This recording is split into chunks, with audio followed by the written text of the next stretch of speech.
Ini rumusnya ya. Ini jarang diketahui nih, tapi insya Allah kalau paham ini, insya Allah senang menikmati. Tapi jaga ya, ini rahasia di antara kita aja nih. Gini, dalam fikih rizki itu ada 3 hal yang pokok. 1, rizki itu akan diberikan. Rumusnya ya, akan diberikan saat ikhtiar kita keluar. Apapun jenisnya. Sudah jelas itu. Ya. Itu ada di Quran surah ke-51. Sudah? Di ayat 22. Wa fis samaa'i rizqukum wa ma tu'adun.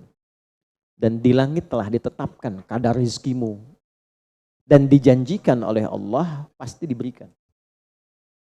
Nah, kapan itu diberikan? Ketika ikhtiar kita keluar. Jadi yang laki-laki, yang ikhwan ini, contoh ini, kita sudah siap saja untuk keluar, baru bawa map melangkah untuk menjemput rezeki Allah, ya, itu sudah ditetapkan keluar. Cuma sampainya kapan kita terima, nanti ada aturan lagi yang mengikat. Ya, sesuai dengan kadar niat nanti. Niatnya apa nih? Apakah mencari rezeki untuk kebutuhan dunia saja? Apakah mencari rezeki untuk mendapatkan ridha Allah? Ya kan? Niatnya bisa berbeda. Nah, berdasarkan niat itu nanti Allah arahkan untuk mendapatkan yang terbaik. Tapi berlaku hukum kedua, ikhtiar Anda itu telah mengeluarkan rezeki dan tidak akan menguranginya. Ya, paham dulu sampai sini dulu ya, pelan-pelan dulu. Nah, handphonenya turun dulu supaya fokusnya nyimaknya maksimal ya, supaya maksimal nyimaknya. Tenang, ini direkamnya bisa diulang nanti kalau supaya maksimal ngelihatnya. Jadi ini yang pertama dulu, rezeki sudah ditetapkan, pasti diberikan. Cara Allah memberikan, kita bergerak, itu rezeki ditetapkan turun. Jelas? Nah, diterimanya oleh kita, nanti kembali berdasarkan ikhtiar kita dan niat kita untuk mendapatinya. Innamal a'malu ya, itu dalil hadisnya. Jelas ya? Sampai sini dulu. Yang kedua, rezeki tidak akan tertukar dan berkurang. Karena kadarnya sudah pas. Ya, tepat, pas. Tidak ada yang berkurang. Dan tidak akan tertukar. Kalau Anda yang berikhtiar, tidak mungkin datangnya ke teman Anda. Mustahil. Kalau kita yang berikhtiar, tidak mungkin kepada saingan kita. Itu mustahil. Ya, kan ada persaingan dalam bisnis kadang-kadang kan. Kalau Anda yang ikhtiar, tidak mungkin ikhtiar Anda hasilnya diberikan kepada lawan bisnis Anda. Itu mustahil. Pasti jatuhnya ke Anda juga. Tidak akan ke yang lain. Kecuali dalam satu bab rumah tangga. Ya, usaha ayah kadang diberikan rizkinya mengalir kepada anak, atau usaha anak akan mengalir kemudian dampaknya kepada orang tuanya. Itu sudah rumus. Ya, awas hati-hati. Jadi kalau Anda ingin mudah berkehidupan ke depan, didik anak dekat dengan Allah. Ketika anak itu jadi baik, keberkahan pada anak itu akan menular kepada kedua orang tuanya. Ya, Bapak Ibu pengen haji, nabung banyak, belum berangkat, sudah antrian panjang. Itu kan? Tapi tiba-tiba ada orang yang tetangga anaknya penghafal Quran 30 juz, dapat hadiah haji, orang tuanya ikut, bapaknya ikut, ibunya ikut, gurunya ikut. Ya, jadi nanti ada 2 ayat di dalam Al-Quran yang menjamin usaha orang tua mengalir ke anak, usaha anak mengalir kepada kedua orang tua. Babnya keluarkan kalau ingin mudah. Nah, yang ketiga, nanti saya urutkan di papan tulis supaya memudahkan itu. Yang ketiga, ini yang paling penting untuk disadari, urut dulu ya. 1, rizki telah ditetapkan untuk diberikan sepanjang kita mau berikhtiar untuk menjemputnya. 2, rizki tidak akan berkurang dan tidak akan tertukar. Baik ya? Jelas sampai sini? Nah, ketiga, ini yang paling penting. Fokus ini dengan baik. Rizki akan ditentukan keberkahannya berdasarkan nilai keimanan seorang hamba. Catat ya, rizki akan ditentukan kadar keberkahannya. Saya bicara berkah dulu tuh. Berdasarkan kadar keimanan seorang hamba. Yang ketiga ini kaidah khusus yang membedakan antara beriman dengan belum beriman. Sebab kita bisa bertanya kepada Allah, ya Allah, saya sudah beriman. Ada hambamu belum beriman. Apa yang membedakan iman saya dengan hambamu yang belum beriman terkait dengan persoalan rizki? Maka turun nanti ada ayat tentang rizki yang dikaitkan dengan iman. Sekarang kita praktekkan pelan-pelan. Ada rizki. Ada yang namanya rizki? Ada ya. Nah ini ya. Ini bab tentang Anda nih. 1. Pasti diberikan sesuai kadar ikhtiar. Loh. Ya? 2. Sifatnya tidak tertukar. Ya, putri boleh tertukar. Ada menteri yang tertukar, tapi tidak ada rezeki yang tertukar ya. Tidak tertukar sesuai dengan niat. Rizki nggak butuh alamat ya Pak. Begitu dapat langsung diberikan. Karena malaikat tuh kalau sudah turunkan nggak mungkin salah alamat tuh. Udah tercatat semua itu. Ya. 3. Kadar iman menentukan keberkahan satu rizki. Keberkahan rizki. Ini 3 ini. Ya. Ya, pelan-pelan. Ya, cara memahaminya bagaimana? Kalau ada yang bergerak, itu pasti rezeki diperintahkan ya untuk diturunkan. Tapi sekali lagi tadi, apakah itu akan langsung diterima atau nanti diakumulasikan, dikumpulkan? Yang dengan pengumpulan itu di titik tertentu Allah berikan. Jadi kalau Anda misalnya belum dapat hari ini, belum dapat hari besok, sepekan nyari nggak dapat. Tiba-tiba bulan yang ketiga dapat dan gajinya begitu besar tawarannya. Bahkan belum mulai udah dikasih ya pesangon misalnya untuk uang muka banyak sekali. Nah, cara memahaminya bagaimana? Bukan berarti ketika Anda dapat di situ besar, itu akumulasi kumpulan yang telah dikumpulkan dari ikhtiar Anda sejak awal. Paham nggak sampai sini? Paham ya? Nah, kenapa ada hukum demikian? Masuk ke sini dulu nih. Ya, saya mau tanya sebentar. Bapak Ibu, yang para ayah dulu ya, laki-laki lah terutama. Kalau mencari rizki dalam konteks bekerja ya, untuk materi. Karena rizki itu nanti ada ketenangan, anak-anak, keturunan itu rizki juga. Dalam konteks mencari materi, untuk makan, untuk minum dan sebagainya, saya tanya, untuk memenuhi kebutuhan hidup atau untuk mencari ridho Allah? Udah jujur aja, nggak usah. Bahas sini dulu. Udah, wajahnya nampak kok ini. Saya tanya, untuk kebutuhan hidup atau mencari ridho Allah? Nah, ini nomor 1. Nggak mau kalah dua-duanya. Ridho Allah. Ini sekedar dunia.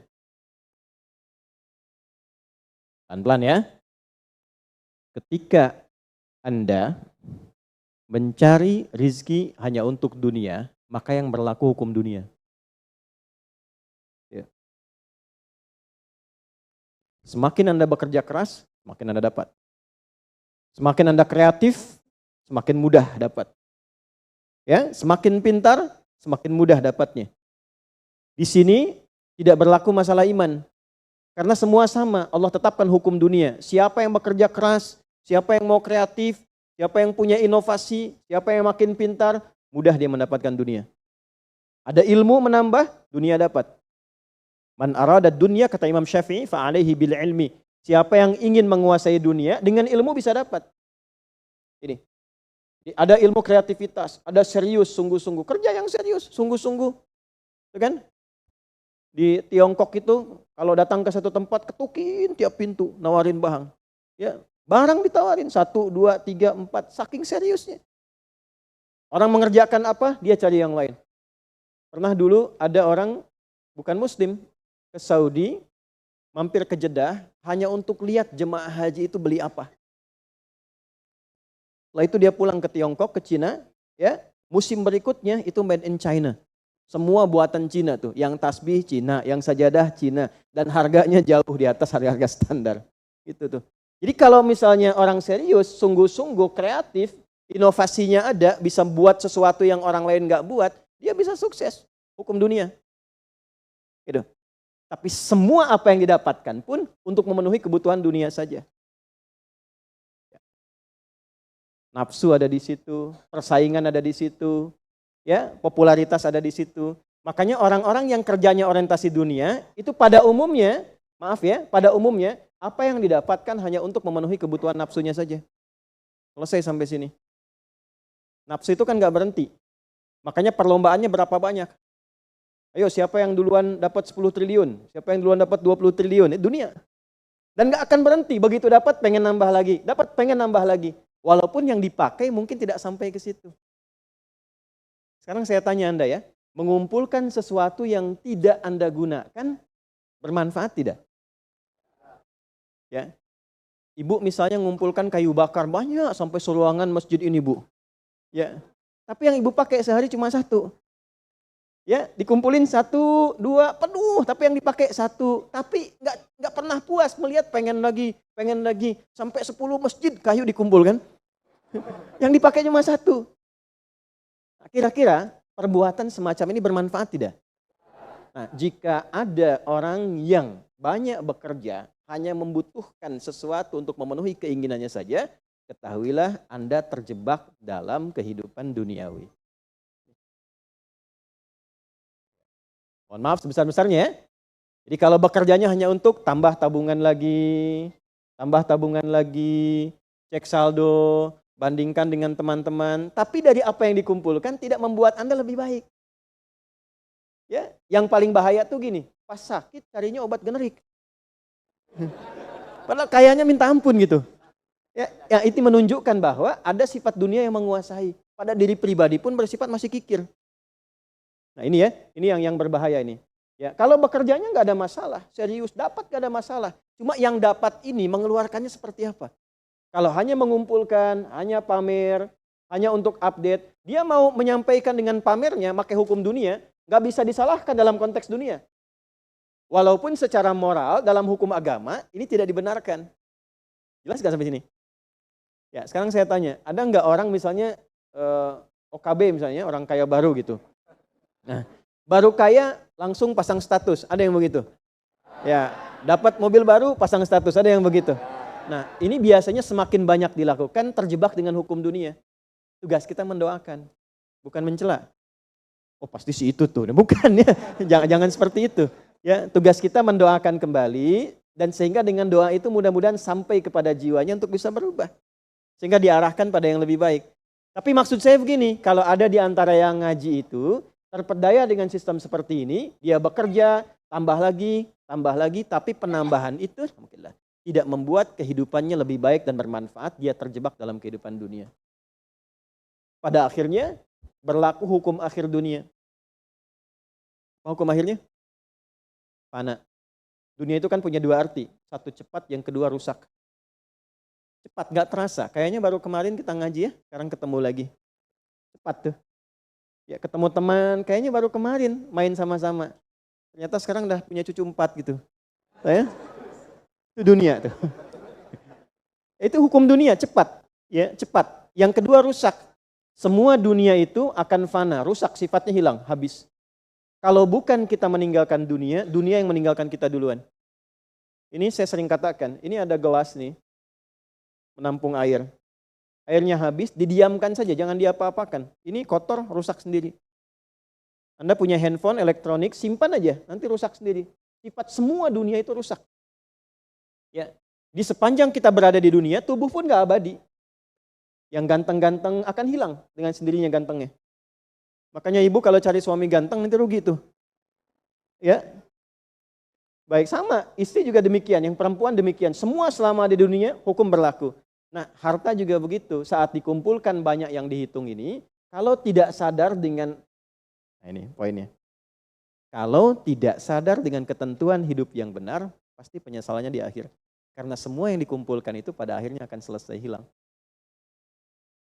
Minimal manusia yang meninggalkan apa yang dikumpulkan dari dunia ini.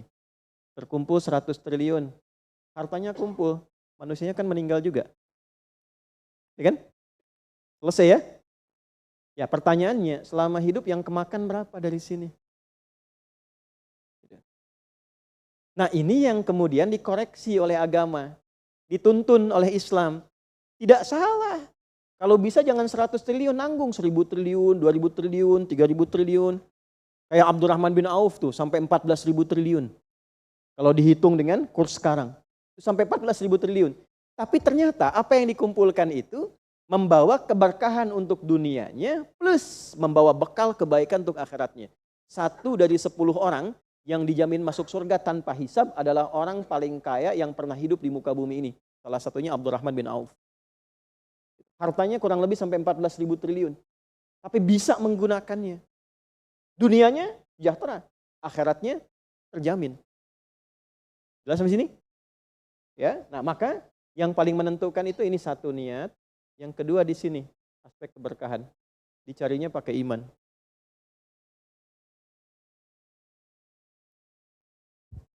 Maka niatkan yang pertama, upayakan setiap pencarian itu gunakan fungsi imannya untuk mencari ridha Allah. Maka ayatnya akan pindah ke ayat 172. Ya ayyuhalladzina amanu kulu min thayyibati ma razaqnakum. Hei orang-orang yang beriman, pakai imanmu untuk mencari kebutuhan hidupmu. Nanti aku siapkan, kata Allah, yang sesuai dengan kadar imanmu. Karena itulah kadang kelihatannya begini. Kelihatannya mohon maaf ya Bu, Pak, nggak dapat lagi. Padahal sudah tahajud malamnya. Udah puasa, udah baca Quran, lamar nggak dapat lagi. Ini nggak dapat lagi. Bukan karena ini Anda nggak bisa dapat, bukan. Karena belum cocok dengan iman Anda. Ini belum thayyib. Belum thayyib. Belum ada baiknya. Mungkin ada bagian dari usaha itu yang kurang cocok untuk iman. Tapi ikhtiar Anda mencari, itu oleh Allah ditetapkan. Setiap dia berangkat, tuliskan. Siap turunkan, siap turunkan. Cuma kapan diturunkan? Nah, itu kadang-kadang ada latihan untuk menguatkan keimanan kita. Sampai kita melewati semua perjalanan pencarian rezeki itu, baru diturunkan. Dan hebatnya, dalam mencari ini, Allah berikan bonusnya. Ada bonus pengalaman. Pernah sakit, pernah capek, pernah naik ini, pernah naik itu, tanpa sadar itu yang menempa dirinya menjadi sosok yang lebih kuat, lebih baik, yang ketika rezekinya diberikan seutuhnya, dia sudah bisa menggunakan rezeki ini sesuai dengan pengalaman sebelumnya. Nah, yang mahal tuh ini. Makanya Abdurrahman bin Auf itu kan diambil dulu, dirampas hartanya, berangkat 400 km, jalan kaki, nggak bawa apa-apa, dipakai dulu ilmunya, belajar dulu jadi penyalur, dapat upah, dapat bonus dulu, baru dipakai lagi. Tapi perjalanan itu menempa hidupnya dengan iman sehingga jadi orang terkaya yang pernah tercatat dalam kehidupan di bumi sampai hari ini. Jadi kalau satu kali Anda melamar kemudian ditolak pekerjaan, jangan langsung simpulkan tidak diberi. Alhamdulillah ya Allah yang telah memberikan kepadaku rizki yang baru berupa penolakan ini untuk menguatkan iman dan mentalku untuk menjemput rizkimu yang lebih baik daripada ini. Jelas ya? Nah ini poin-poin ini yang mahal. Nanti kalau sudah dapat ilmu ini, yang lainnya akan lebih mudah. Nah, jadi jangan disimpulkan, ya Allah aku sudah ngaji, aku sudah tahajud, kurang apa lagi, sampai hari ini aku belum dapat. Nah itu sesuatu yang tidak tepat untuk keluar, tapi juga bisa dipahami karena boleh jadi belum mendapatkan pencerahan sesuai dengan bab rezekinya. Nah pada akhirnya dikembalikan, kalau sudah dapat itu ditanya balik oleh Allah, itu mau dipakai apa? Toh pada akhirnya aku yang cukupkan. Ya, falyanzuril insanu ila ta'ami. Yang pertama kebutuhan makan kita pastikan dengan baik. Allah yang kasih, masa digunakannya untuk mencari yang tidak baik.